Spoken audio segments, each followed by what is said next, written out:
Cedric, if you would, take us through your touchdown catch. I don't know, like it was kind of a broken play, kind of a scramble, and we work on scramble drills at practice. So kind of when I turned, I just had a good feeling that Joe was going to throw it, and when he threw it, I was like, yes, and he just gave me an opportunity to make a play, so that's what I tried to do. You had to maneuver around the defensive back, didn't you? Yeah. So, you know, I'm kind of used to it. Like I said, I like to catch contested balls and stuff like that. So, yeah, I think the DB was in good position. I just try to make a good play, so yeah. So are you the deep ball guy on this team now? You had a lot of opportunities. No, you know, like I told you, I can run, you know. But no, it just kind of happened that way. I think all of us can be deep threats. So, you know, I just gave what I got. So, yeah. Was the touchdown gratifying because you and Joe just missed a couple of potential touchdowns there where you overthrew you? Honestly, yes, it was. But like I said, me and Joe kind of talked on the sideline after those missed throws, and you know, it was just the first game, so we just, once again, we'll be better. So, yeah. Have you guys been hitting on those in practice? Yeah, we've been hitting on those at practice. Like I said, it was the first game. You know, we both kind of had probably some jitters. But, yeah, Joe's a good quarterback, and we shouldn't have those problems anymore. Like I said, this whole week, we're going to start working on connecting on those deep balls, just so in the game we can be better at it. So, yeah. What did you think of the up-tempo first time out, sir? I think it worked really well. You know, after our game, I was kind of watching the other football games and like, man, they're going so slow. So now I'm pretty much used to it, and I think it's good for us. Those contested catches, is that something that's always been a part of your game, or is that something you've kind of learned to embrace? Yeah, so it's pretty much always been part of my game, especially since I got my height, so since around high school. So, yeah, it's just something I think I'm pretty good at and try to continue to do. Did you have like a big growth spurt in high school at some point, or whatever? Did you always kind of want to talk it? Yeah, so I used to be short, but then around my sophomore year, I kind of got my height. I was like 5'9", and then I kind of went to like 6'2" in a year, so yeah. Coach Abel said this, the second half of that game the other night was the worst you guys have maybe looked at some passing games since the start of camp. Was it maybe uncharacteristic for you guys to maybe struggle the way you kind of did? Yeah. You know, like I said, we kind of came out firing all cylinders. And in the second half, I guess you could say we kind of toned it down a little bit, or he wasn't as efficient. But, you know, after watching film, we kind of saw our mistakes, and we've learned from them. So, yeah. Cedric, what's a halftime like under Coach Heupel and the staff? Because it looked like you guys, you know, bounced back pretty nicely to start the third. Yeah, so what a halftime looks like, we just kind of really talk to our position coach and our offensive coaches, and they kind of just tell us, once again, things we got to improve on and the different changes that we're going to make going into the next half. So, yeah.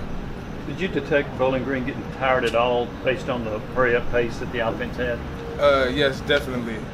You know, when they would try to do little stuff like keep us on the ground longer, or, you know, sometimes they'll just flat out say it. But, yeah, I think we caught them off guard, but it was a good team nevertheless, so, yeah. What did they say? They were just saying, man, you guys go really fast. So it was like, yeah. So, yeah. You guys had 88 plays. Did you feel more tired after this game than maybe any others that you guys had last year? I don't know. I felt pretty good after the game. You know, maybe it's just because, like I said, my adrenaline was going. So, yeah. How did you grade out in terms of blocking?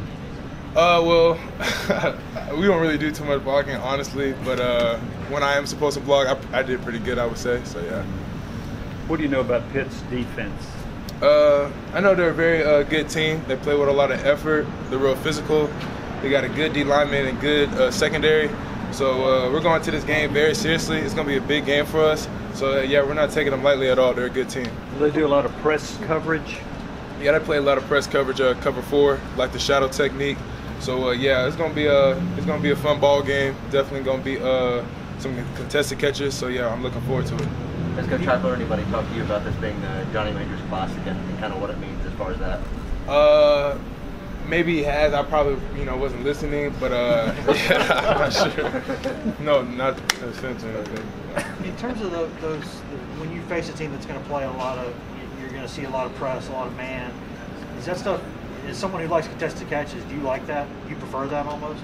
Yeah, like I said, whatever look they try to give me, I kind of just try to play my game. So if you're in front of me, pressing, playing shadow technique, zone, I'm going to just try to find a way to get open and make plays for my team. So, yeah. Did you have to make some adjustments there when Bowling Green was dropping 7 and 8? It looked like y'all were kind of searching for some answers there. Did you ever find something that worked better against that? Yeah, so definitely we had to make adjustments. Like I said, the different zone coverages they were doing honestly kind of threw me off kind of a little bit at the beginning of the game. But like I said, I think we kind of got better. And then looking back at film, I think we've learned a lot from them. So yeah. Cedric, how much better can this passing game get than what you showed against Bowling Green? Yeah, I think it can get a lot better. Like I said, I don't know how many yards we passed for, but looking back at film, we could have easily doubled it. You know what I'm saying? So, you know, we're going to get better. Once again, it was only the first game. So after watching film, kind of getting those first game jitters out, I think we'll be really good. What have you seen from Jalen these last couple of days, kind of bouncing back from those 2 drops? Yeah, those are 2 very uncharacteristic drops of Jalen. Jalen has good hands. He's a big-time playmaker. So anytime there's a big play, I trust him 10 out of 10 times. So he's a good player, and they were kind of just flukes. So yeah. You got to ask about the halftime adjustments. Did the coaching staff say, hey, we're going to come out in the third quarter and just pound it right at them?